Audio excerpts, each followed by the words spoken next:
शरीरं सुरूपं तथा वा करत्रं यशश्चारुचित्रं धनं मेरुतुल्यम्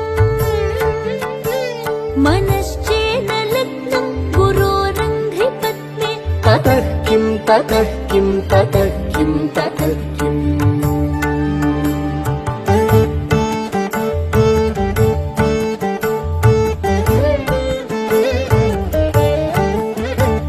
कलत्रं धनं पुत्रपौत्रादि सर्वं गृहं बान्धवा सर्वमेतद्धि जातम् मनश्चेन्न लग्नं गुरोरङ्घ्रिपत्नी ततः किं ततः किं ततः किं ततः किम्